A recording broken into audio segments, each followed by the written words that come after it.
Eh, bueno, es un placer, un honor para nosotros el poder ver cómo hay una nueva generación que se preocupa, que estudia, que prepara, que propone, sí, frente a situaciones, algunas de larga data en el país y otras no tanta, pero que de todas maneras eh, inciden en el futuro de cada uno de nosotros y nosotras, aunque a veces no nos demos cuenta o haya gente que no quiere darse cuenta. Yo, a pesar de estar a punto de tener una operación en el ojo, por eso tengo estos lentes tan llamativos para poder cubrirme del calor, no quería dejar pasar el dar unas palabras de inauguración a este foro, a este conversatorio, en donde vamos a tener ponencias muy enriquecedoras y que me imagino, estando de por medio mi querida amiga y destacadísima profesora eh, Patricia Donaire, es el primer hito dentro de otras actividades que realizaremos en un futuro bastante próximo. Había ya un cronograma establecido de cuál era el orden de las exposiciones. Tengo entendido que es Gonzalo Palacios el primero que tiene que exponer, según la hoja que se me entregó. Gonzalo, pediríamos, recuerda que los tiempos que nos dan, porque esto es un servicio que nos está concediendo la universidad, son tiempos recortados. Entonces, ciñámonos a lo que está previsto para que así de alguna manera, sería lo óptimo, lo ideal, podamos contar también con algún intercambio de ideas frente a lo que tanto tú como nuestras tres amigas de la UNIFE y al final el amigo Francis van a presentarnos este día. En realidad, aquí que no se nos note mucho eh, el contento, Patricia, por ver cómo la gente a la cual uno ayuda en su formación va avanzando, va demostrando que puede hacer cosas muy buenas e incluso mejores que las que nos tocó hacer. Yo le daría la palabra a Gonzalo, salvo que Patricia quisiera decir algo. Buenas tardes con todos y todas. Simplemente saludarles, agradecer este espacio en el que los jóvenes van a dar sus primeros pasos en los análisis, no solamente de la coyuntura, sino también entrar un poquito más hacia al fondo del análisis constitucional. Creo que son oportunidades importantes para su propio crecimiento personal y profesional y así lo hemos pensado. Eloy ha tenido esa iniciativa importante, así que agradecerles a todos y todas por estar en este momento y listos a escucharlos. Pues ya la doctora dio el punto de partida, comencemos. Gonzalo. Sí, para empezar, buenas tardes a todos. Muchas gracias por la oportunidad de participar. Gracias a usted, doctora Donaire, a usted, doctor Espinosa Aldaña, por el espacio, ¿no?, que nos están brindando para dar una pequeña ponencia sobre los temas que están previstos en el cronograma y en todos los flyers. En lo que a mí respecta, yo he propuesto como tema y agradecidamente me lo han aceptado, es sobre la posible formación o no de una asamblea constituyente en nuestro país, que tiene como resultado naturalmente la producción y promulgación de una nueva constitución política, ¿no es cierto? Para empezar un poco con el tema y no excederme en el tiempo, es necesario decir que es un tema naturalmente coyuntural en la medida que no solo se está hablando de una nueva asamblea constituyente para este proceso electoral, sino que también se tuvo como idea política en el anterior proceso electoral. Y no solamente eso, sino también Por ejemplo, ¿no? Cuando uno de los asambleístas comenta a la Constitución en un libro muy conocido con su hermano, Chirino Sotos me refiero, él menciona que en efecto van a haber personas que van a promover la promulgación de una nueva Constitución a pesar que ésta recién ha sido promovida, ¿no? Eso se dijo hace más de 30 años. Ahora, con el paso del tiempo, esas voces han venido a hacerse más bien fuertes, ¿no? Y se dan con cada vez más eco. De hecho, el Tribunal Constitucional a principios del siglo ya se pronuncia sobre el tema, ¿no? Y menciona que si bien esa Constitución tiene un origen espurio, con esas palabras, eso no significa que deba ser cambiada de buenas a primeras por, en ese caso, si no me equivoco, fue el Congreso de la República a través de una ley de reforma constitucional. Pero más allá de lo casuístico, lo cierto es que no es un tema que pase desapercibido. ¿Por qué? Porque para empezar, el Perú no es ajeno a las constituciones o al fenómeno de producción de nuevas constituciones. Recordemos que de las 12 constituciones que tiene el Perú, nada más todas ellas que se dieron en el siglo XX se producieron en unos contextos más bien tumultuosos, ¿no? La de 1920 se da con la entrada y la ruptura constitucional a manos de Augusto B. Leguía. 13 años después se da con la ruptura constitucional también de Luis Miguel Sánchez Cerro. Pasado el tiempo y después de una larga dictadura militar de 12 años, tenemos que la restauración cívica se realiza a través de una constitución también, ¿no? En el año 79. Ni siquiera 15 años más tarde se da otro fenómeno constituyente también, y a través del año 93 tenemos ahora la Carta Magna que rige nuestro país. Pero la pregunta es, ¿cuál sería el momento constituyente en nuestros momentos actuales? ¿Cuál es la coyuntura que justifica esa nueva promulgación? En los casos que he mencionado anteriormente, si se dan cuenta, son prácticamente gobiernos de reestructuración, ¿no? De reorganización nacional, como vendría a denominarlo, por ejemplo, Leguía o Fujimori, ¿no? Pero ¿cuál vendría a ser el pretexto? ¿Cuál vendría a ser el argumento, más bien, para promulgar esta nueva constitución? Yo creo, y justo ayer leí a Cesare Salvi, que menciona que no solo Europa, sino también América Latina está pasando por un momento en el cual tenemos lo que él llama una vuelta al liberalismo del siglo XIX, ¿no es cierto? De una acentuación bastante exacerbada de las libertades individuales, de los derechos subjetivos, que al mismo tiempo todos vendrían a ser fundamentales precisamente porque son subjetivos, ¿no? Y como he sabido, esa serie de modelos, a lo mejor, si bien en papel suenan, perdón, muy beneficiosos para un cierto sector de la población, también es verdad que hay un gran descontento con esas ideas liberales que sustentan la Constitución de 1993. Yo creo que si bien los momentos no son comparables, porque por un lado tenemos la reorganización nacional, que prácticamente era una necesidad en el siglo pasado, ahora tenemos que el momento constituyente, si no, ya no es de tan envergadura como lo vendría a ser un gobierno de reestructuración o de reorganización, a lo mejor sí lo es desde un punto de vista ideológico, ¿no es cierto? Con la caída del muro de Berlín y con todas las desavenencias producidas después de la Segunda Guerra Mundial y con la vuelta al neoliberalismo, como mencioné hace poco, ¿no? En los años 90, etcétera, a lo mejor un gran sector del espectro político no se ha visto del todo contento con las ideas que están previstas en la actual Constitución, más allá de los enfoques que uno u otro autor le pueda dar a los fundamentos, a las normas o a los principios, etcétera, que están contenidas en nuestra actual norma fundamental. Sea como fuere, ese es el panorama que tenemos actualmente, ¿no? Que hay un cierto sector de la población, y lo he oído siempre, no solo en estas elecciones, sino también en la elección pasada, que están pidiendo la formación de una nueva asamblea constituyente. Concentrémonos en este último punto. Para empezar, la constitución actual no prevé una figura de asamblea constituyente per se, es decir, no tiene ningún sustento constitucional la formación de una asamblea constituyente. Pero eso no es obstáculo para que ésta sea promovida, repito una vez más, por ciertos sectores del espectro político.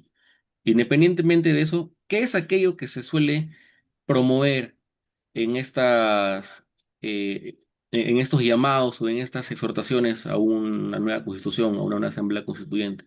Más que nada lo que se pide es, por ejemplo, la reforma total o parcial del capítulo económico, ¿no? En el entendimiento que esta es inicua o esta es injusta y solamente beneficia a unos pocos. También se quiere hacer un ahínco, dicen esos sectores, en los derechos sociopolíticos, en los derechos económicos, quieren, entre comillas, mejorar los derechos laborales que están contenidos en la Constitución, porque si bien recordamos, los derechos laborales no están del todo protegidos en la Constitución, sino que se le da la facultad al legislador para que él mismo lo haga, ¿no es cierto? Como bien resaltó y ya fallecido Pascual Comópolis. Eso quiere decir que hay una serie de problemáticas que eh, esos grupos políticos quieren acentuar, quieren hacer ahínco y lo van a seguir haciendo, ¿no? A través de los espacios dados, a través del debate, ¿no? El año 2021, por ejemplo, fue muy curioso. Vimos cómo, por un lado, muchas personas se oponían a esta medida, incluso se llegó a, no diría extremo, pero sí a la coyuntura en la cual incluso se recolectaron firmas para anular la formación de una nueva asamblea constituyente, ¿no es cierto? Lo mismo pasó por el lado opuesto, ¿no? Había quienes lo querían con tanto ahínco que hicieron lo suyo propio, ¿no? Con su propia recolección de firmas, con sus propios mítines y con su propia verborrea. Ahora bien, eh, ya se ha visto cuáles son los temas que se suelen pedir en una nueva asamblea constituyente, pero no se ha resuelto todavía el problema de cómo es que se va a formar esa asamblea constituyente en caso se llegue a dar. Recordemos que, por ejemplo, ¿no? Cuando se tuvo esta misma pregunta en Venezuela y posteriormente en Chile, vino la Comisión de Venecia a escuelear prácticamente a cada uno de esos dos países y decir cuáles deberían ser los parámetros que deben seguir las conformaciones de una posible asamblea constituyente. En el caso venezolano, por ejemplo, ya era demasiado ostensible la medida en la cual se estaban favoreciendo a ciertas partes de la población para que prácticamente tengan doble voto, ¿no? Yendo en contra del principio de igualdad.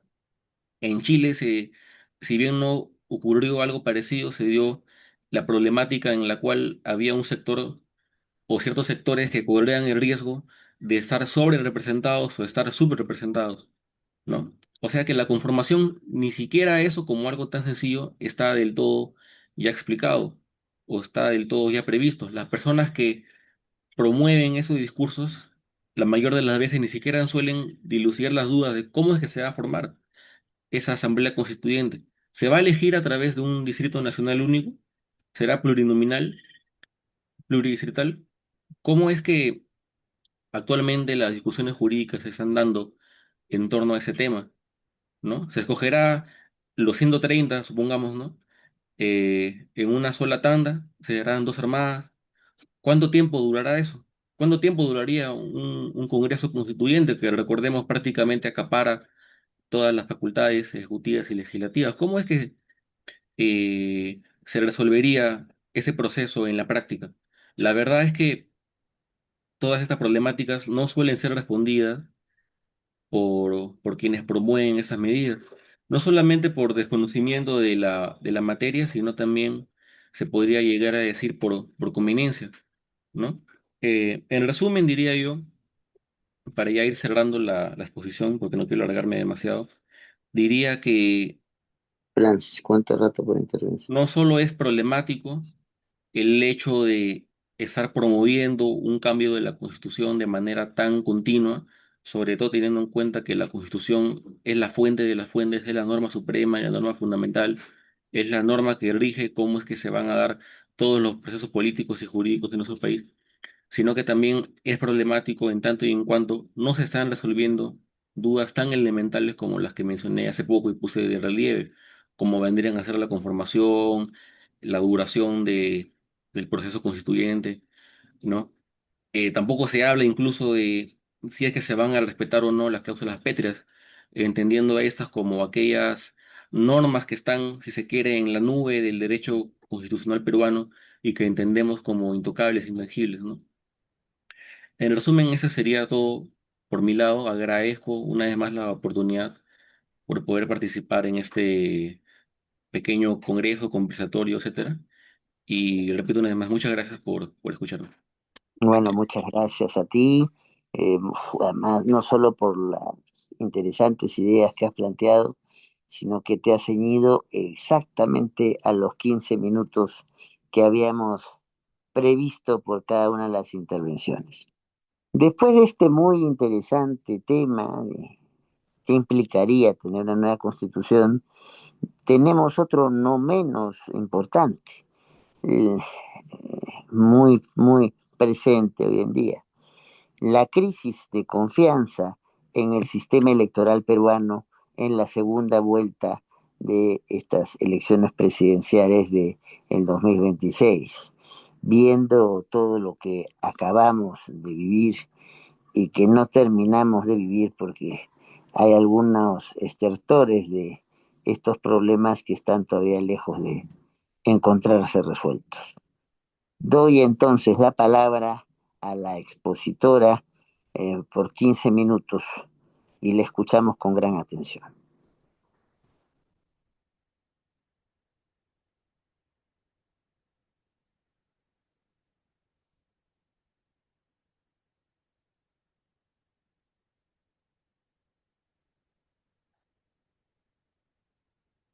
¿Hay algún problema de conexión con la... Ah, doctor, disculpe, creo que sigue Francis. Bueno, a mí me habían dado una lista distinta, pero no tengo mayor inconveniente. Si el amigo Francis está, pues que vaya Francis. A ver, Francis va a tocar el tema del rol de las Sí, juventudes en las elecciones. Bueno, Francis, 15 minutos, te escuchamos. ok. Como sabemos, tanto en la primera vuelta electoral hubo un conflicto, ¿no? No solamente se ha podido observar en las redes sociales, sino en todos los medios, ¿no? Y aparte de eso, de simplemente, ahora, antes el problema era sobre quién vas a votar, ahora ha surgido un nuevo problema sobre eh, la legitimidad, bueno, no la legitimidad, sino si es que estas entidades como la OMPE, la JNE, están cumpliendo realmente sus funciones. Desde el caso que más controversial que ah, es de esta empresa de transportes, ¿no? Que se encargaba del material electoral eh, y que realmente no llegó a tener complicaciones, especialmente en los distritos del sur de Lima, en donde no llegó este material, ¿no? Ahora, ¿qué tiene que ver esto con los jóvenes? Para empezar, hay que entender de que nosotros como jóvenes somos el futuro del país, ¿no? Estamos en constante aprendizaje, formación, que sirve para y comprensión que en un futuro va a guiar estas instituciones o en todo caso al país, ¿no? O en las universidades o en cualquier trabajo o entidad en la cual estemos nosotros. Ahora, eh, ¿qué es esto último que un problema que he notado y que no ha pasado desapercibido y que me gustaría señalar es que a inicios de este año se ha promulgado un decreto legislativo en el cual se aumenta la pena conminada a lo que sería el delito sobre resistencia y desobediencia a la autoridad. Uno podría pensar de que este problema, de que simplemente el Congreso, sin ningún fundamento, aumentó esta pena conminada, ¿no? Sin embargo, si es que hacemos una retrospección, miramos los antecedentes, miramos para atrás, trata, al parecer, que el Congreso actualmente está tratando de criminalizar, en cierto sentido, la protesta, el derecho de la protesta, de no solamente los estudiantes, sino también de los jóvenes en general. De hecho, esto se demuestra exorbitadamente en lo que serían especialmente cuando Dina Boluarte estuvo en el mando, ¿no? Hubo un montón de procesos debido a que ni siquiera hubo ningún pronunciamiento de ella en cuanto a las extorsiones de los transportistas, no se presentó, no dio ningún discurso respecto a eso, más bien simplemente se daba toques en la cara, aludiendo para que se vea más joven o en todo caso solamente buscaba su interés individual, ¿no? Y no el interés público o velaba por él. Bueno, ahora, con respecto a eso también, no solamente hay que atender a esos tipos de problemas, ¿no? En estas elecciones que se aproximan, que son dentro de 2 semanas, eh, el joven tiene la responsabilidad de no solamente volver a cometer esos errores, sino también de hacer uso de este derecho, ¿no? A la protesta. Si bien eh, se puede criminalizar mientras es secreto, que es el 1967, eh, eh, yo creo que nosotros, no, como jóvenes, no deberíamos resistirnos a eso, ¿no? Siento que los jóvenes en la actualidad han demostrado más que eso. Por ejemplo, tenemos a las protestas que ha ocurrido en lo que serían o en estas manifestaciones de los universitarios, de los estudiantes de la San Marcos, por ejemplo, ante la reelección de su decana, ¿no? Que ha habido un problema con respecto a eso y es un proyecto de ley que esperemos que nos apruebe.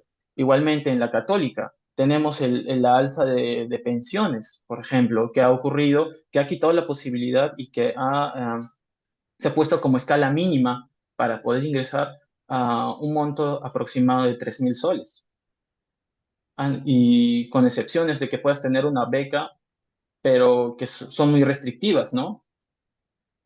Y que si bien solamente va a regir desde el próximo año con los nuevos ingresantes, preocupante de que tal vez tengan menos posibilidades que hayamos tenido nosotros, ¿no? Nosotros no podemos hacer una omisión a esto, ¿no? Ahora, yo siento también hay que tener en cuenta que la juventud eh, también se ha visto comprometida por la seguridad nacional, ¿no? Tenemos otro problema, ejemplo, que tenemos también que estar apoyando otras causas como que este próximo martes va a haber otro paro nacional por los transportistas. Y no solamente va a haber ese paro, sino también por el problema que ha ocurrido con las importaciones del arroz, exportaciones del extranjero del arroz, y que se está dejando de lado a estas campesinos, o en todo caso también granjeros que tienen el arroz peruano y que no se está haciendo o se está consumiendo, sino porque se le da prioridad al extranjero, ¿no? Em, bueno, asimismo, considero que todo esto ha venido arrastrado no solamente por un Congreso o por que no saben no salen de esa casilla de solo ver sus intereses individuales, ¿no? Un ejemplo que siento que aunque estamos dejando olvidado atrás es el caso de la SUNEDU, ¿no? Ante estos problemas que ocurrieron en San Marcos también y en la Católica, ah, cómo es que la SUNEDU se le ha quitado estos tipos de atribuciones para poder fiscalizar estrictamente a universidades que recientemente están saliendo, ¿no? Nosotros tenemos que evitar que eso trate de suceder haciendo uso de este derecho a la protesta, ¿no? Y bueno, eh, creo que quiero culminar diciendo de que hasta el momento yo presiento que estamos yendo en un muy buen camino como jóvenes. Sin embargo, hay que estar atentos a todos estos cambios sociopolíticos que ha estado sucediendo últimamente en el país. Pasamos de simplemente hace unos meses sobre problemas de elecciones con los organismos como el JNE y la OMPE por casos como o con las contrataciones con el Estado, como Balcázar, que ha sido un boom con respecto a esto y problemas con su propio gabinete, a pasar en un solo mes a problemas con las universidades públicas o privadas como la Católica o la San Marcos. Y bueno, eso es todo lo que tengo que ofrecer. Bueno, Gracias. muchas gracias, Francis. También muy interesantes reflexiones y dentro del tiempo previsto. Bueno, ya que he visto que me han cambiado el calendario, no sé, hay tres exposiciones de temas muy interesantes. Una que es sobre la crisis de confianza en el sistema electoral peruano, otra que es parte de la clásica duda entre legitimidad y legalidad, basta con ganar para gobernar, y la tercera es sobre los retos del próximo gobierno luego de la segunda vuelta electoral. Entonces, no sé cuál de las tres expositoras es la que prefiere tomar la posta en función a los acuerdos previos. Buenas tardes, doctor. Sí, me toca a mí según el cronograma realizado. A ver, Dale, Antonella, dale. muchas gracias, doctor. Disculpen, tenía un PPT preparado para todos ustedes, pero por problemas técnicos no se va a poder. Pero no se preocupen, eso no nos limita. Te vas a Ahora, manejar muy bien en esos 15 minutos, no te preocupes. muchas gracias, doctor. Un gusto. Muy buenas tardes a todos. Mi nombre es Antonella Pósito Bacal. Soy actual coordinadora del Círculo de Estudios de Derecho Constitucional y Derechos Humanos y es un enorme honor estar aquí frente a todos ustedes. Yo voy a poder hablarles un poco sobre mi tema, legalidad versus legitimidad. ¿Es suficiente para gobernar? ¿Ustedes qué creen? Actualmente estamos viviendo una crisis democrática en nuestro país, democrática y democrática representativa, eso hay que tener en cuenta. En los últimos años, el nivel de desaprobación tanto del Congreso como del presidente ha sido bajísimo. En el Congreso han logrado alcanzar que 9 de cada 10 peruanos los desaprueben y la presidencia ha logrado alcanzar menos del 5% de aprobación dentro de nuestro país. Incluyamos el margen de error que es de 2,8 a 3%. Así que, ¿cuánto habrá sido en realidad la desaprobación? Ese fue en caso de Dina Boluarte. Ahora, nuestra democracia representativa sabemos que está en peligro. Si bien llega al poder por nuestros votos, eso no garantiza la representatividad que ellos van a tener. Entonces, es muy importante que tenemos que discernir entre legalidad y legitimidad. ¿Ustedes creen que es suficiente para gobernar? Primero, vamos, ¿qué es la legitimidad? Para poder entender este contexto, tenemos que ir a tiempos antiguos. Va a ser breve, no se preocupen. En la época de la monarquía absoluta, se creía que el rey era elegido divinamente. Esto quiere decir que era la cabeza, era el que dirigía, y él era la fuente de la norma. Y se creía, ¿por qué la fuente de la norma va a tener que a- respetar la norma si él está creando, si solo Dios está sobre él? Se creía que gracias a su nacimiento, pues era elegido de Dios. Sin embargo, todo esto generó una concentración de poder. ¿Esto qué significa? Que si se concentra el poder, la población va a salir y va a reclamar. Y pues sí pasó. En la Revolución Francesa ocurrió y cayó la monarquía absolutista. Y bueno, gracias a eso nosotros tenemos la democracia como lo conocemos. Igual fue surgiendo poco a poco. Ahora el poder ya no iba a ser solamente de uno, iba a ser de todo el pueblo. Y bienvenida a la democracia. La población va a gobernar. Sin embargo, estos no iban a poder llegar a un consenso, millones de personas en un mismo acuerdo. Esto significa que iban a tener que buscar representantes. Y eso sucedió. Pero también necesitaban dividir este poder para que no se concentre de nuevo. Y ahora lo conocemos, la división de poderes y nuestros representantes a través del sufragio universal. Desde una perspectiva jurídica, la legalidad es la validez de la norma. Es decir, si se sigue conforme a la normativa, existe y es válido. No importa si es justa o no, no estamos viendo el fondo, sino estamos viendo la forma. Tanto el proceso puede ser de una norma de las autoridades políticas de alguna institución. Ahora, como estamos viendo el tema de segunda vuelta, hay que colocar en la perspectiva de las elecciones. ¿Ustedes conocen cuál es el proceso electoral? Les voy a dar un breve resumen sobre este. Este inicia con la convocatoria. Quien lo convoca es el presidente. El presidente tiene que hacerlo 120 a 150 días antes para que se pueda efectuar correctamente. Esto según la ley orgánica de las elecciones y acordarse que también se encuentra que debe ser la segunda semana de abril. Es fijo. Ahora, los partidos políticos tienen precandidatos, pero antes de que se vuelvan candidatos, tienen que surgir a través de unas elecciones que se encuentran dentro de los partidos. Y a estos partidos se les llama las elecciones primarias cuando van a votar por sus precandidatos. Hay tres modalidades. La primera es las elecciones abiertas, la segunda es la cerrada y la tercera por delegación. ¿Cuál es la modalidad abierta?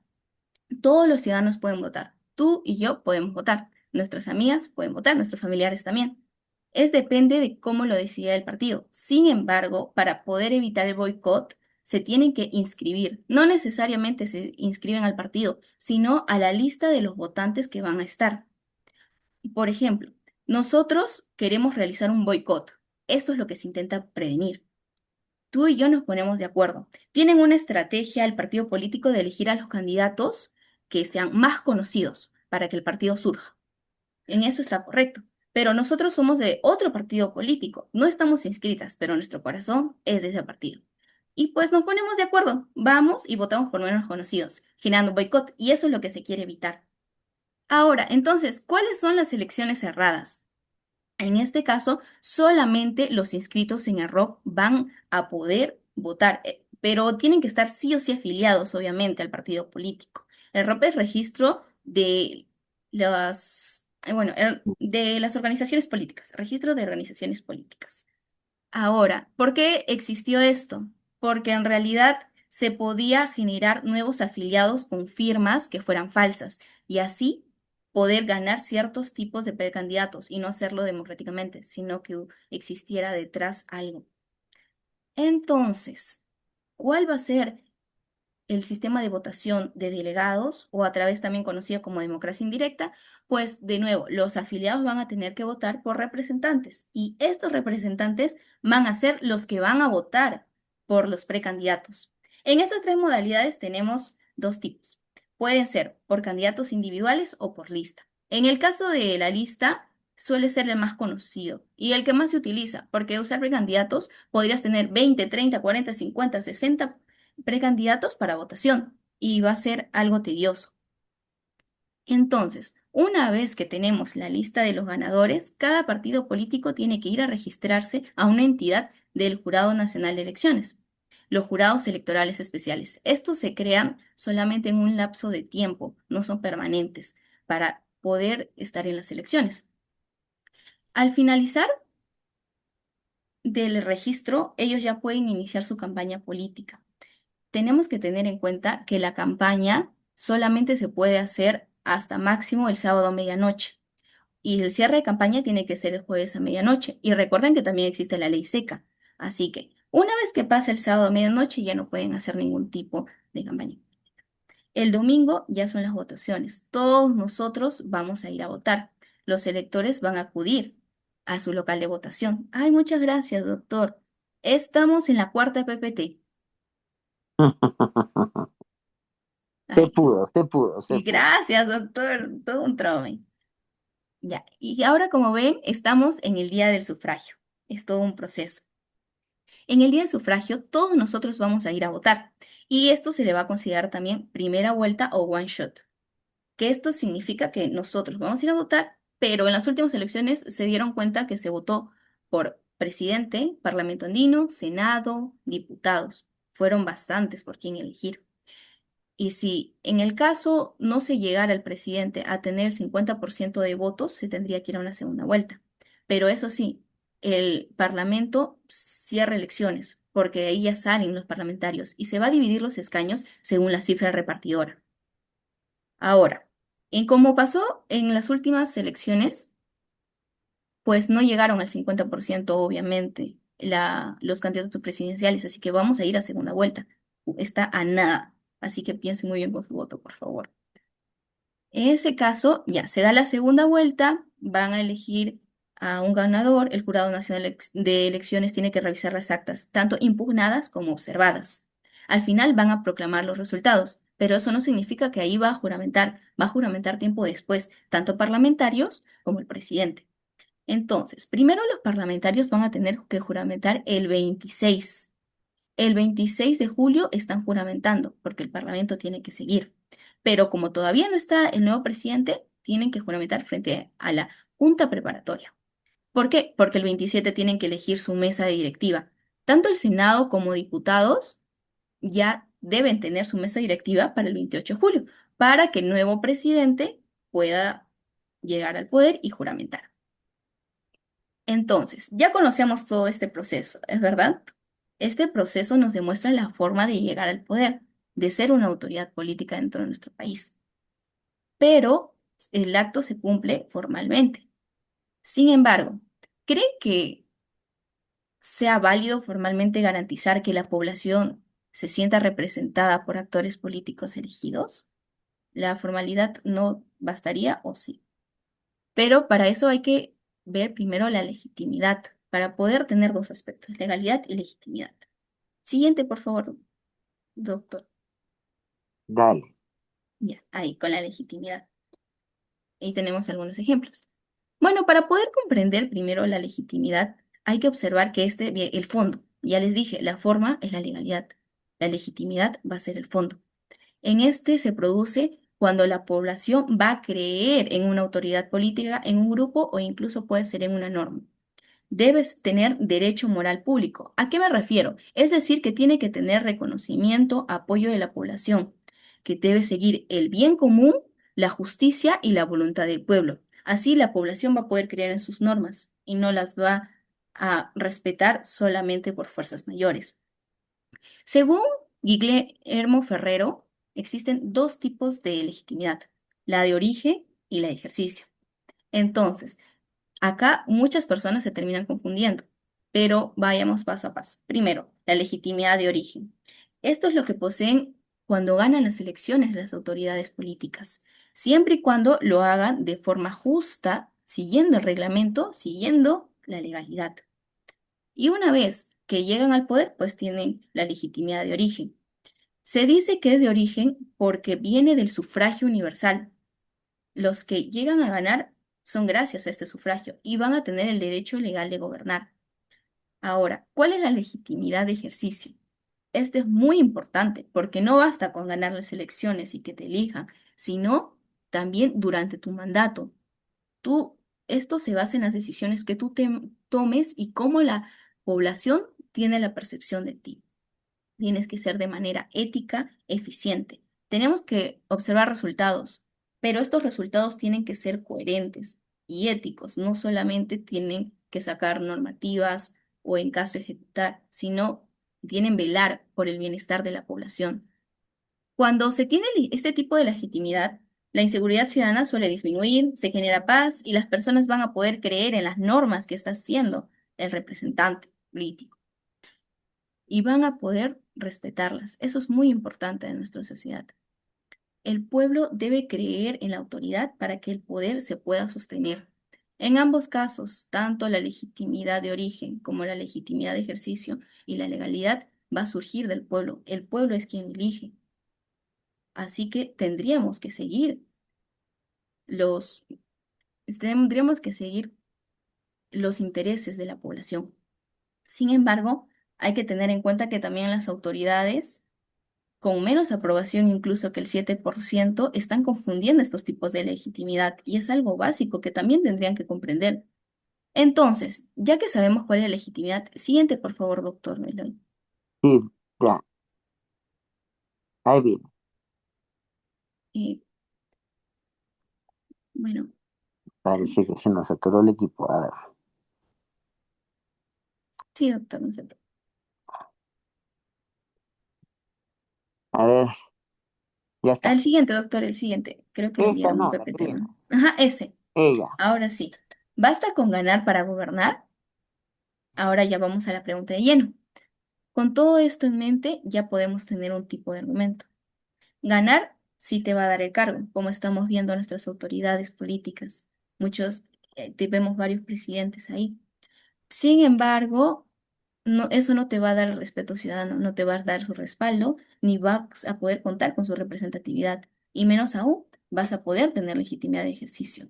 Esto va a tener que construirse durante su mandato, durante el mandato de cada uno de los políticos y de nuestras autoridades. Van a tener que demostrar tanto honestidad como resultados. Es verdad, fueron elegidos, pero eso no significa que tienen que olvidarse de la población. Eres o futuramente van a ser unos representantes de la población y debes valer por el bien común, la justicia y la voluntad del pueblo. Eso hay que recordarlo. Entonces, ¿cuáles son las consecuencias de la pérdida de la legitimidad? Al creer que basta solamente con ganar, ciertos actores políticos terminan olvidando la legitimidad de ejercicio. y ejercen su cargo con ideas individualistas que generan en la población falta de respeto. Ellos argumentan, pero no estoy obligado a obedecer. Al final ya he sido elegido. Pues en realidad no es así, porque como menciona Ferrajoli, las instituciones se convierten en cáscaras vacías. Existen, pero están huecas. No van a contar con el soporte del pueblo. Van a existir las instituciones y los actores políticos van a estar, pero no están representando en realidad a la población. Y ahí viene también una crisis representativa. Además, al debilitar la legitimidad de ejercicio, vas a generar que la población no cumpla, no obedezca voluntariamente tu normativa. Y lo va a hacer, sí, pero en realidad por miedo, por represión. Y ahora les voy a hablar un ejemplo de esto. Bueno, en realidad también vamos a encontrar que van a aumentar los estados de emergencia. Los militares van a salir a las calles, va a haber mayor fuerza física, va a haber mayor sanción, entre otros. Y ahora vamos con un ejemplo. Justo ahí aparece nuestra expresidenta Dina Boluarte. Llegó a contar con menos del 5% de aprobación, incluso con el 2% de aprobación según Ipsos. Su mandato, a pesar de ser legal, no era legítimo. Generó más de 67 personas fallecidas debido a las protestas, a las manifestaciones. Y acá nos trae una lección. Gobernar no es lo mismo que sobrevivir por mantenerse en el cargo a punto de colapsar. Y colapsó. A esto hay que sumarle la fragmentación política. En las últimas elecciones, nosotros tuvimos más de 40 partidos. Sí, es verdad, puedes ganar, puedes contar con legitimidad de origen, pero esta legitimidad puede ser hecha por una minoría. Por ejemplo, les tengo un ejemplo. Hay un ex congresista, Juan Carlos Martínez Lizaburro, que ganó con menos de 2.000 votos. En el padrón electoral, dentro de nuestro país, tiene más de 27 millones de personas a las que van a ir a asistir a votar. Y entonces él representaba el 0.007% de ellas frente al padrón nacional. La fragmentación es la división del voto ciudadano. Como les estaba comentando, en las últimas elecciones tuvimos más de 40 partidos políticos inscritos.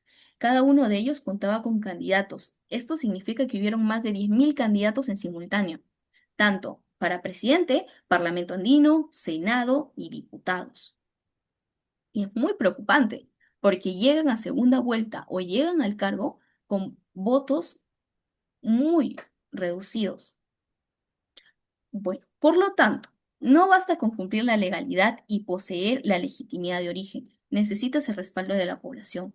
No contar con legitimidad de ejercicio va a ser contradictorio porque la población no te respetará, no confiará en ti, tampoco se va a sentir representada y va a haber la crisis que actualmente estamos viviendo.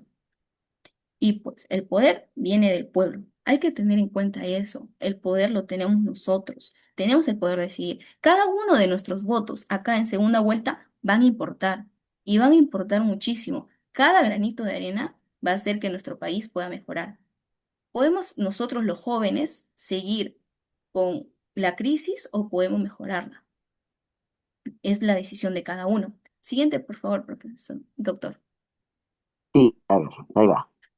El poder viene del pueblo. Van a tener que tener coherencia con sus representantes. No pueden seguir contando con una legitimidad de ejercicio mínima, como lo estamos observando. Y ahí viene una frase.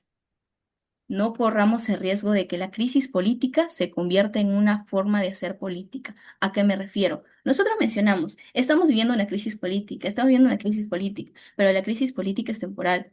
Nuestro país está pasando más de 20 años y en crisis, y entonces esto que nos deja, incluso más de 25 años. ¿Estamos pasando una crisis o ya se está convirtiendo en una forma de ser política? Nosotros los jóvenes ahora podemos hacer el cambio, así que no nos quedemos callados. Y muchas gracias, doctor, por permitirme dar esta ponencia y este espacio. Todos estamos invitados a poder hacer algo, hacer un cambio. Nosotros somos parte de este. Gracias, doctor. No, gracias a ti, muy interesante la exposición. Vamos a tener que, por cuestión de tiempo, no pasar a discutir de inmediato estas tres primeras intervenciones, sino hay todavía dos personas que no han expuesto y creo que a eso hay que darle la prioridad. ¿Con cuál de los dos casos vamos a seguir? ¿Con el de la crisis de confianza o con los retos del gobierno?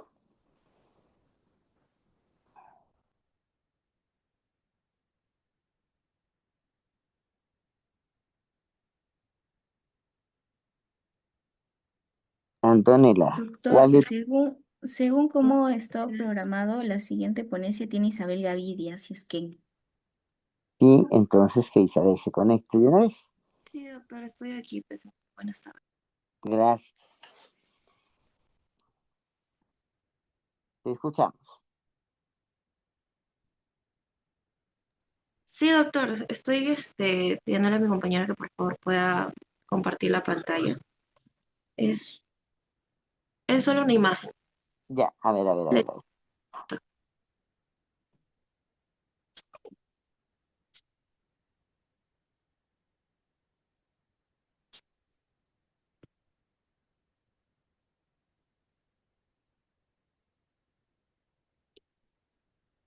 Parece que la pantalla está trayendo unos problemas. A ver,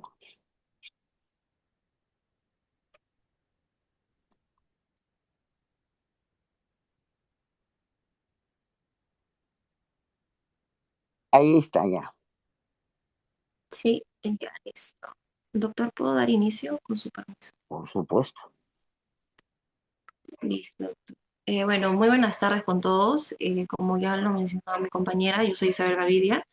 Pertenezco también al Círculo de Estudios de Derecho Constitucional de la UNIFE, ¿no? Bueno, básicamente como pueden observar, mi ponencia se basa sobre la crisis de confianza que existe en nuestro sistema electoral. Más que nada, enfocándome también en la segunda vuelta de este año y, bueno, por las acusaciones que han habido de fraude electoral y su impacto en la democracia, ¿no? Bueno, primero quiero empezar con el contexto en base a mi ponencia.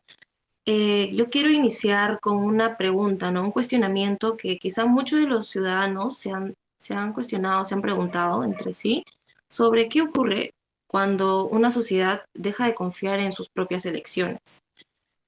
Bueno, la democracia no realmente se sostiene únicamente mediante votos o actas o normas jurídicas, ¿no? Simplemente que la democracia también depende de la confianza colectiva en que la voluntad del pueblo se tendría que respetar. Pero caso contrario, en el Perú, actualmente esta confianza parece haberse perdido o debilitado de cierta forma, ¿no? Eh, Prácticamente la segunda vuelta electoral de este año se desarrolla en un contexto o en medio de una fuerte polarización política, se podría decir. Acusaciones constantes sobre fraude electoral, desinformación en las redes sociales, en los medios de comunicación y, bueno, un creciente cuestionamiento hacia las instituciones encargadas de garantizar la transparencia de este proceso, pues, ¿no? Bueno, sabemos que desde las elecciones presidenciales del 2021, el discurso de fraude electoral se ha convertido en una de las principales herramientas de confrontación política, ¿no? Diversos sectores han sostenido que básicamente ha existido manipulación de los resultados. Sin embargo, eh, varios organismos nacionales como internacionales se han pronunciado al respecto, ¿no? Como la Organización de Estados Americanos, que realmente descarta la existencia de un fraude, ya que hay carencia de medios probatorios que puedan acreditar que haya existido un fraude sistemático o algún tipo de fraude en el proceso electoral, ¿no? Pero a pesar de ello, la narrativa del fraude ha permanecido durante estos años, ¿no? Expandiéndose aún más con los medios de comunicación, como lo mencioné, también en los espacios políticos. Y esto ha generado, ¿no? Ha generado una cierta desconfianza en la población que hasta hoy sigue persistiendo, ¿no? Y bueno, en un futuro posiblemente también sea. Bueno, frente a este escenario, considero muy importante tener que realizar una reflexión, ¿no? Más profunda y objetiva, porque el verdadero problema no realmente radica solo en discutir quién gana, quién pierde en una elección, sino que realmente se deben de analizar las circunstancias en la cual se puede producir una crisis de confianza electoral, ¿no? Sabemos que esto puede transgredir mucho la democracia de nuestra nación, la estabilidad institucional, la gobernabilidad incluso del país. Entonces, bueno, este es mi contexto. Procedo con el segundo punto, que sería la crisis de confianza y el debilitamiento institucional. Esto para mí es también muy importante, ¿no? Puesto que, bueno, actualmente en el Perú no surgió únicamente durante la segunda vuelta electoral que se va a realizar a cabo, sino que es el resultado de varios años de inestabilidad política, enfrentamientos entre los propios poderes del Estado, corrupción, las vacancias presidenciales y también, bueno, el debilitamiento en parte de los partidos políticos. Esto ha traído en consecuencia que gran parte de la ciudadanía ha desarrollado una percepción no muy buena, ¿no? Respecto a cómo se llevan a cabo las elecciones y la política en nuestro país. Eh, bueno, incluyendo también aquellos encargados de administrar la justicia electoral, como la Oficina Nacional de Procesos Electorales o el Jurado Nacional de Elecciones. Entonces, aquí debemos de detenernos un momento porque tendríamos que reflexionar sobre algo muy importante. Realmente una democracia no colapsa solamente cuando se rompen las leyes o las normativas que existen en nuestra jurisdicción, ¿no? Sino que también debilita cuando los ciudadanos, bueno, esto se debilita cuando los ciudadanos dejan de creer en sus propias instituciones. Entonces, es muy importante también saber que la pérdida de confianza ciudadana en las instituciones electorales ha tenido una potente crecida, se podría decir, ¿no? Se ha incrementado de una forma, eh, se ha expandido de una forma que ha hecho que se debilite mucho la democracia y la misma confianza que tienen los propios ciudadanos hacia su país. Porque la legitimidad democrática no depende solo o, bueno, únicamente de organizar las elecciones, sino que también de que la población pueda conocer los resultados y que estos sean totalmente transparentes, válidos, legítimos. Y eso es justamente el problema que este año, bueno, no solo este año, ¿no? Anteriormente también, pero este año se ha desencadenado, puesto que el Perú, una gran parte de la población ya no confía únicamente en sus políticos, sino también en su propio sistema electoral.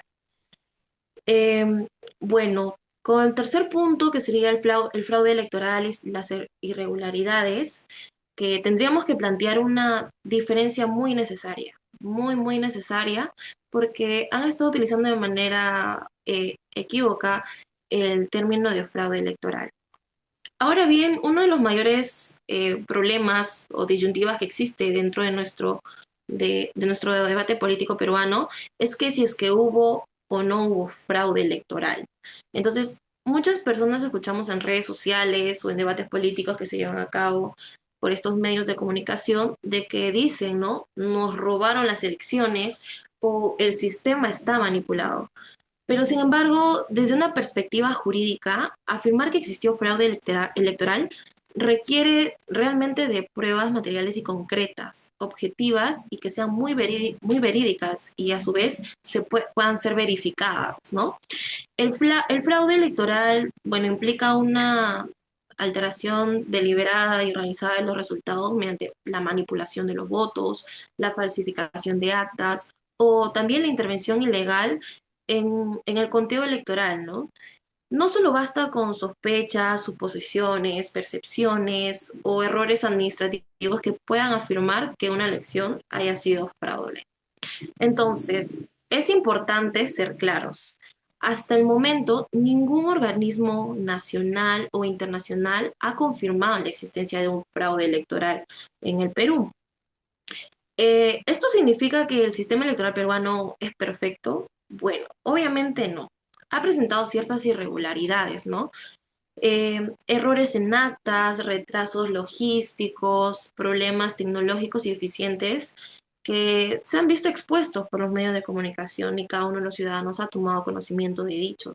Entonces, también quiero alegar que incluso la Defensoría del Pueblo reconoció que existieron ciertas irregularidades y debilidades operativas dentro de nuestro proceso electoral, ¿no?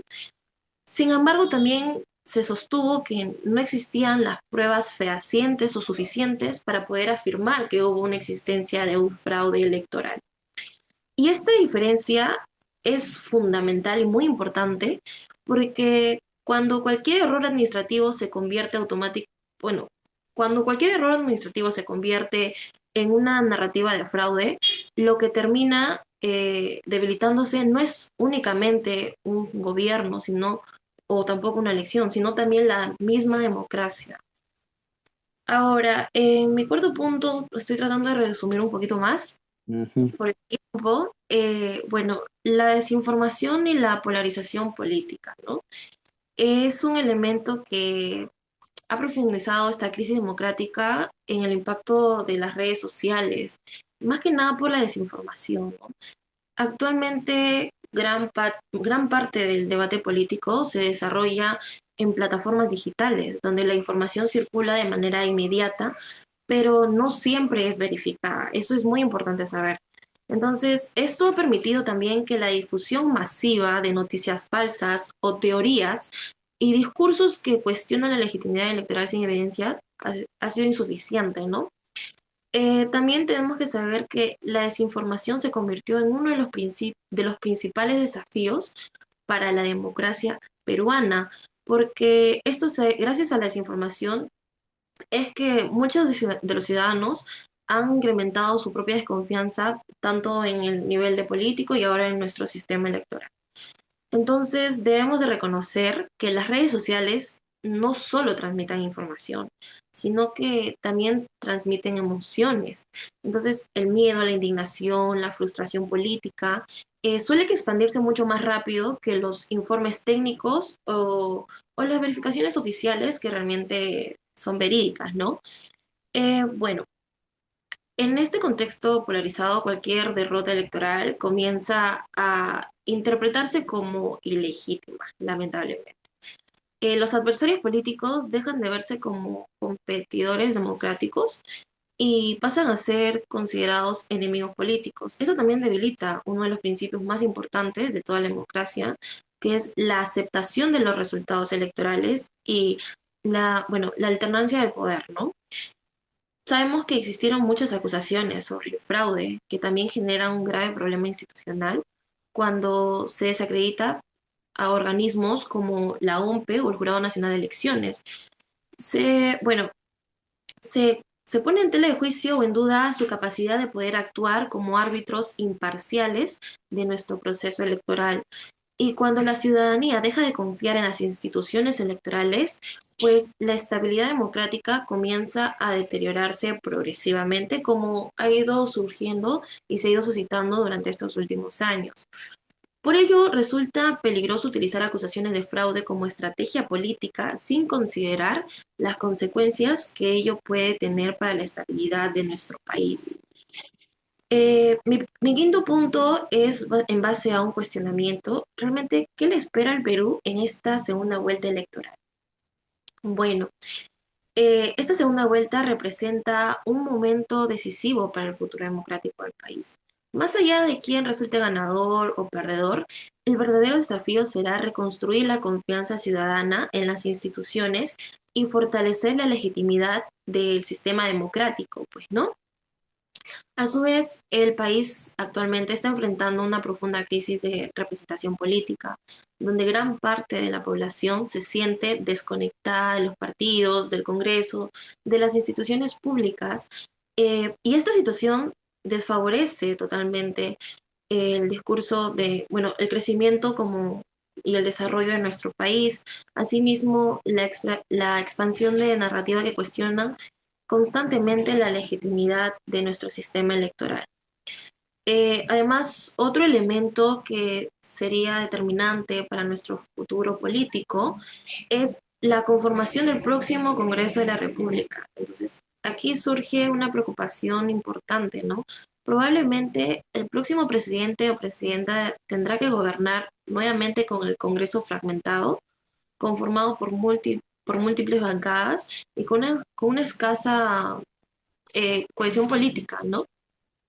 Asimismo, es por ello que uno de los grandes desafíos del próximo gobierno no será únicamente tener que administrar o tomar las riendas de nuestro país, sino también construir ciertos consensos políticos que puedan permitir mantener el equilibrio entre los poderes de nuestro Estado y nuestro sistema democrático. Y esto resulta muy importante porque en una democracia constitucional, el balance de poderes cumple una función esencial: evitar la concentración del poder y garantizar mecanismos de control entre las instituciones del Estado.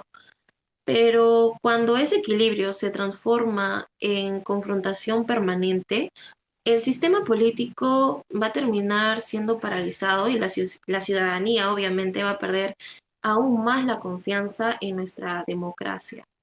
En consecuencia de ello, el próximo escenario político exigirá no solamente un liderazgo presidencial, sino también la capacidad del diálogo, la negociación, el respeto institucional entre el Poder Ejecutivo y el Congreso. En este contexto, las autoridades electorales tienen la total responsabilidad de poder actuar con máxima transparencia, ¿no?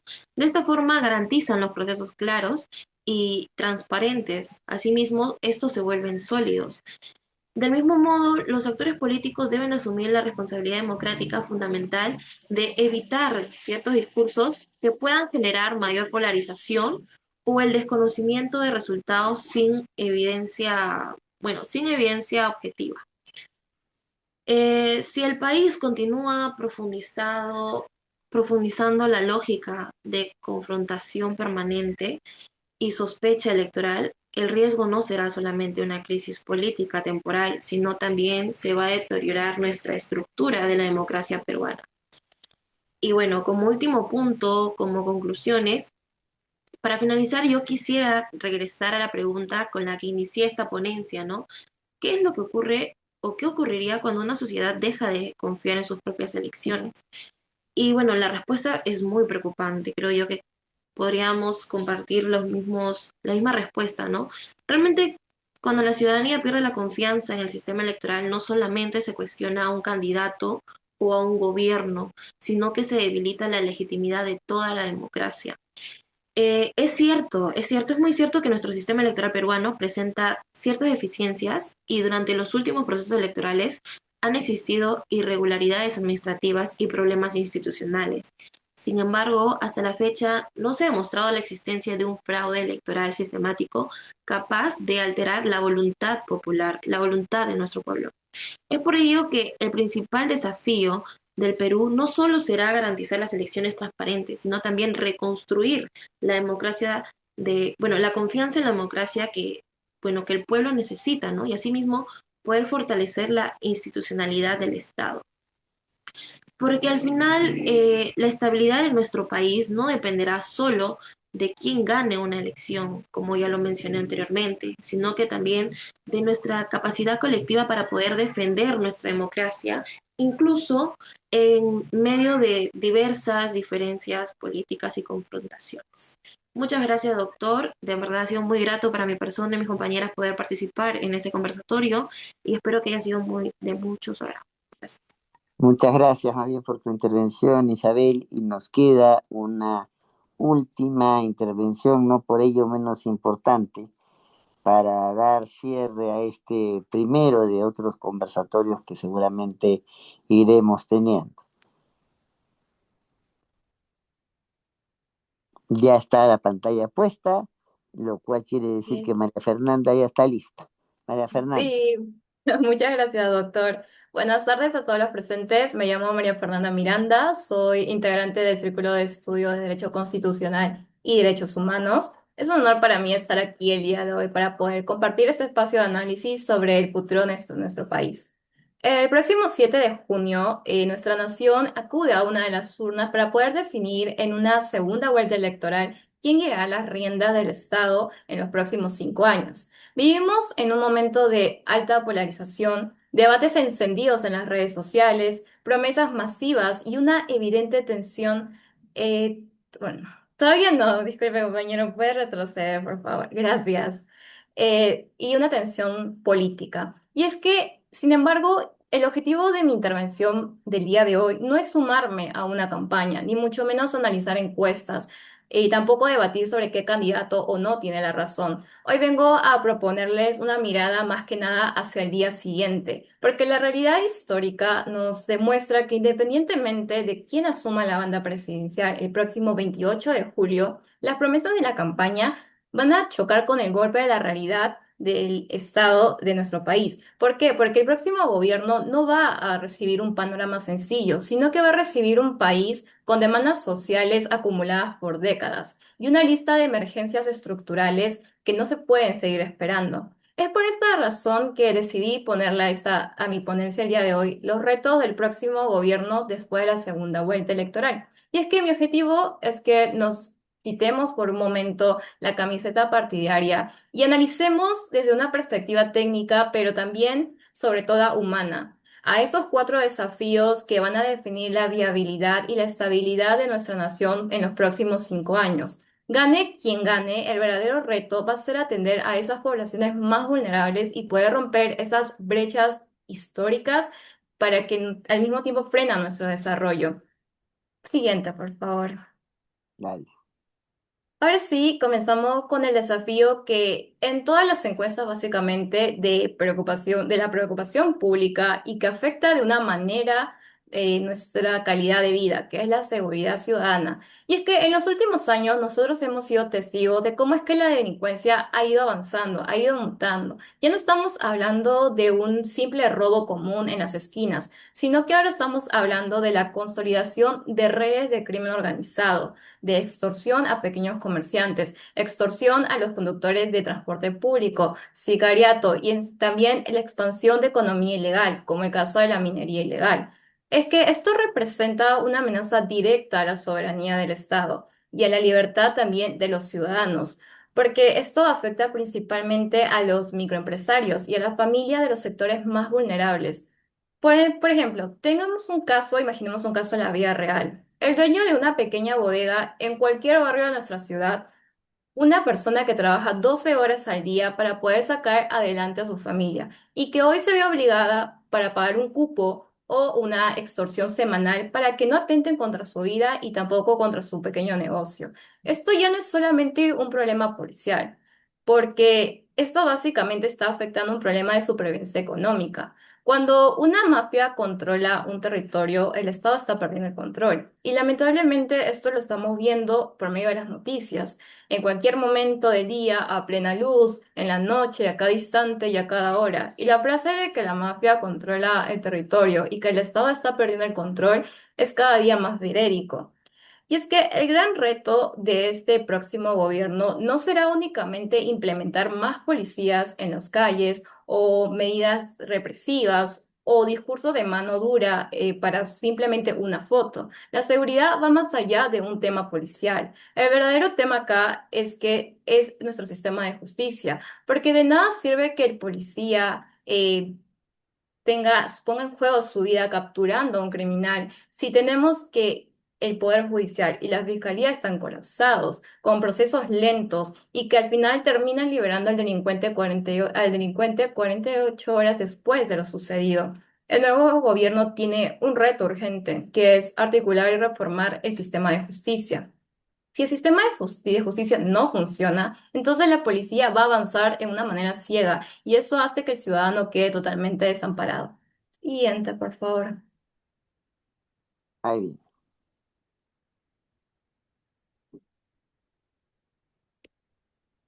Ok. Ay, perdón. Creo que sí. Ajá, No, era la que habías pedido, ¿sí? ajá. Seguridad y justicia, porque primero era una y ahora estás hablando Sí, mucho. la siguiente, por favor, la siguiente. Ah, ya, ya. Bueno, es otra. Ahora sí, gracias. Ya.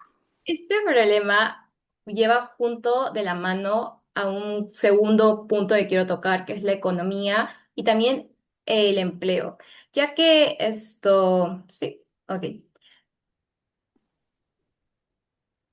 Ya que existe una regla de oro que básicamente es, sin seguridad no va a haber inversión y sin inversión no hay dinero. Y es que a nivel macroeconómico, si miramos los informes del Banco Central de Reserva, podemos saber que el país mantiene ciertas fortalezas institucionales. Por ejemplo, nuestra inflación no está relativamente, o sea, está relativamente controlada, pero en comparación en un nivel positivo en comparación con otros países de la región. Y nuestra moneda aún sigue demostrando resiliencia.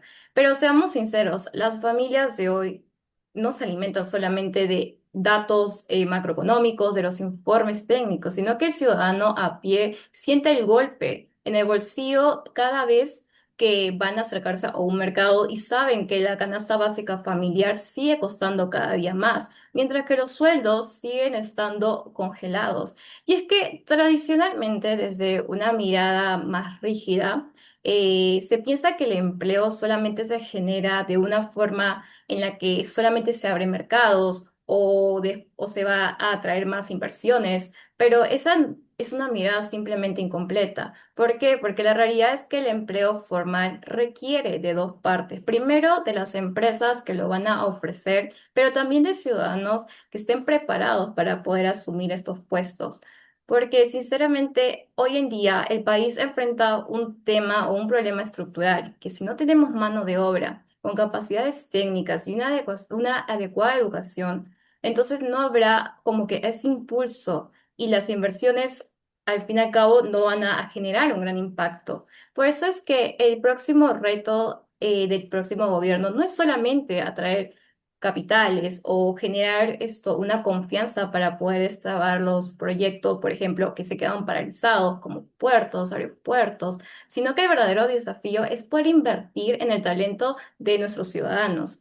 Y es que el gobierno, al tratar de poder transformar la educación técnica, productiva y poder articularla de acuerdo a las necesidades de cada región, necesitamos que los jóvenes estén capacitados en tecnología, en arquitectura, en gestión. Solo así podemos mejorar las capacidades reales de los trabajadores y así podemos disminuir esta tasa de informalidad laboral que hoy en día afecta un 75% de nuestra fuerza de trabajo y así permite que los empleos puedan generar o sean más dignos, sean más estables, con derechos y también puedan dar un impacto positivo en las familias. Siguiente, por favor. Dale. Ok. Uy, creo que eso. Bueno, podría avanzar en el siguiente. La del diagnóstico, ya. A ver, perdón. Sí. Ajá. No sé, pero disculpe que siempre. Ujú, ya fue. Ujú. No, dile anterior, por favor. La anterior, ya. Ya. Porque sí. Ujú. Ahora vamos a pasar a un tercer bloque, que es quizás uno de los más sensibles, porque toca el bienestar directo de nuestras familias, que es la deuda social en temas de salud y educación. Y es que la crisis sanitaria global que hemos vivido hace unos años atrás, que es la pandemia del año 2020, nos ha dejado una lección dolorosa que no podemos evitar o olvidar. Y es que nuestras infraestructuras en el sistema, en la salud pública, básicamente, estaban y siguen estando en cuidados muy intensivos. Y es que el reto del próximo mandatario o mandataria, básicamente en el sector de salud, no va solamente a consistir en que únicamente se inauguren modernos hospitales de cemento para que solamente los vea público, sino que el verdadero reto es que realmente funcionen porque actualmente los ciudadanos se enfrentan a un desabastecimiento de medicina básica, a citas médicas que tienen que esperar entre 3 o 4 meses y a equipos de alta tecnología que están malogrados o no cuentan o con la capacidad o con las personas capaces para su funcionamiento. Entonces, el desafío básicamente es que se optimice la atención primaria, o sea, que las postas médicas de los barrios, para que la atención sea digna y oportuna. Por el otro lado está la educación. Y es que la brecha es gigantesca, especialmente si comparamos la realidad urbana con la rural. Porque tras la interrupción de clases presenciales en los últimos años, los índices de comprensión lectora y razonamiento matemático en nuestros niños y adolescentes han retrocedido de una manera muy preocupada. Y es por eso que el desafío es cerrar esas brechas de desigualdad que afectan a los más pobres y vulnerables. Significa que garantizar a un hijo de un agricultor o el hijo de una madre soltera tiene que permitirse que tenga accesos a medicinas, a una atención digna de una atención médica digna, que también tenga o sea, escuelas con conectividad y que también tenga docentes preparados. Esto permite reducir la pobreza. No significa que solamente tienes que dar subsidios eternos, sino que es entregar condiciones de salud y de educación necesarias para que los ciudadanos más vulnerables puedan salir adelante, pero de su propio esfuerzo y su propia capacidad. Siguiente, por favor. Vamos. Ahora sí. Ahora, para construir hospitales, para poder mejorar las escuelas, para poder tecnificar la educación y reformar la justicia, se necesita dinero. Y el dinero no sale solamente de los impuestos de todos los contribuyentes. Y esto nos introduce básicamente al cuarto y al que podría decir yo que es uno de los retos más indignantes, que es la lucha contra la corrupción y la ineficacia estatal. Y es que ¿cuántos de nosotros no hemos escuchado alguna vez que el Estado no tiene dinero? Seguramente todos. Muchas veces escuchamos en los debates políticos que el país le falta presupuesto. Sin embargo, cuando analizamos los informes anuales de la Contraloría General de la República, descubrimos una realidad totalmente diferente. Y es que el país pierde miles y millones de soles debido a la corrupción y la inconducta funcional. Y el problema central no es siempre la falta de recursos, es la pésima gestión que hay y la filtración del dinero público. Y es que pongamos un ejemplo.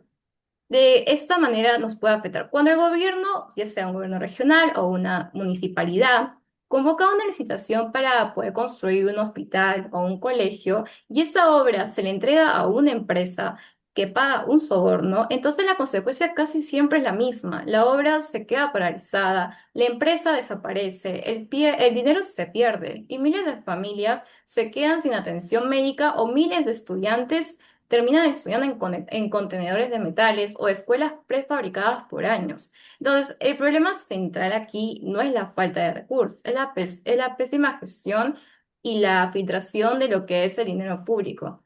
El reto del gobierno en materia institucional es gigantesco, porque debe implementar sistemas de transparencia digital y de datos abiertos donde cualquier ciudadano puede rastrear en qué se gasta lo que es esto, cada centavo del Estado en tiempo real. Asimismo, se puede fortalecer la meritocracia mediante la carrera pública, asegurando que los ministerios están liderados por técnicos profesionales que están capacitados y no por favores políticos de campaña. El Estado debe de dejar de ser una agencia de empleo partidaria para convertirse en una máquina eficiente de servicio ciudadano. Siguiente, por favor. Ahora sí, para finalizar, quiero invitarlos a una reflexión central que engloba todo lo que hemos expuesto el día de hoy. Las campañas electorales se alimentan de propuestas atractivas, de discursos encendidos y diseñadas para ganar votos, pero el día a día de un país no se sostiene con discursos, sino que el verdadero desafío será la gobernabilidad y la justicia social. Quien resulte ganador o ganadora el próximo 7 de junio tendrá que gobernar, pero con total seguridad de que el poder legislativo es fragmentado y con una ciudadanía que ha perdido la paciencia y que exige soluciones inmediatas. Por lo tanto, la mayor habilidad que deberá demostrar el próximo presidente no será de imponer su voluntad, sino la de tender puentes, dialogar con las fuerzas opositoras para poder atender a este país invisible, al ciudadano de pie, a los sectores más vulnerables y a los millones de peruanos que exigen vivir con tranquilidad y dignidad. La visibilidad de nuestra república desde que las nuevas autoridades dejen de lado el cálculo político, sino que también empiecen a pensar en las próximas generaciones. El desarrollo de gobernar es de ellos, pero el desafío de mantenernos vigilantes, informados y de exigir sigue siendo de nuestra cuenta. Muchas gracias. Muchas gracias a ti, más bien, María Fernanda. Realmente han sido todas exposiciones muy interesantes, muy completas, que nos darían para cada una de ellas abrir el espacio a una larga conversación, pero la tiranía del tiempo nos va a impedir hacerlo y nos da el pretexto para tener otra ocasión y reunirnos y centralizar tal vez en algunos de los temas expuestos, eh, con algunos elementos más de juicio y seguir en esto porque esa es la única manera de crear no solamente ciencia, sino conciencia. Antes de poder terminar, quería pedirle a mi querida amiga y destacadísima profesora Patricia Donaire si quería señalar algunas palabras. Y solamente agradecer a los chicos por sus exposiciones. Son temas muy importantes en este contexto. Era importante precisar la imposibilidad de realizar una asamblea constituyente bajo el marco constitucional actual, lamentablemente, y escuchar también los planteamientos respecto al tema del fraude, al tema de la legitimidad versus la legalidad, eh, algo de lo que se pierden la pista la mayoría de las autoridades que resultan elegidas, ¿no? Porque creen que su legitimidad es para siempre desde el momento de la elección. Y también felicitar a Maffer y a todos por estas exposiciones y por ayudarnos también a conocer más allá de sus capacidades. Gracias, Eloy, a ti y esperemos un segundo encuentro. En eso estamos, vamos a hacerlo de todas maneras. Una felicitación muy especial al grupo de expositores y expositoras. Realmente no solo se ha visto interés en el tema, sino rigurosidad en su tratamiento y toma de posición, que no es fácil porque lo más cómodo en estos casos es muchas veces decir que sí y decir que no al mismo tiempo para no meternos en demasiados problemas. Pero está bien, está muy bien que las personas que no son el futuro del país, como se dice, sino el presente del país, tengan materias de interés, tengan opinión fundamentada en esas materias de interés y que vayan viendo con perspectiva qué es lo que puede pasar en estos temas. Quedamos muy agradecidos, felicitamos a a todos los expositores y una felicitación muy especial para alguien que ha hecho una labor de formación muy importante, por lo menos en varias de las expositoras y en otras personas que ya están dando que hablar en diferentes partes de nuestro país. Patricia, con un sincero agradecimiento y una gran felicitación por el trabajo que vienes haciendo. Bueno, frente a A ti, esto, Eloy, muchas gracias. no, frente a esto, aquí lo dejamos por ahora. Esto se ha grabado, esto se va a proyectar y vamos a estar coordinando con la doctora Donaire para poder hacer otros conversatorios, otras actividades. Este ha sido digamos, el introductorio de muchos otros más que van a ir viniendo. Hasta siempre. Muchas gracias, doctor. Un enorme honor haber podido estar en la ponencia. Muchas gracias, ¿no? Igualmente, igualmente para nosotros.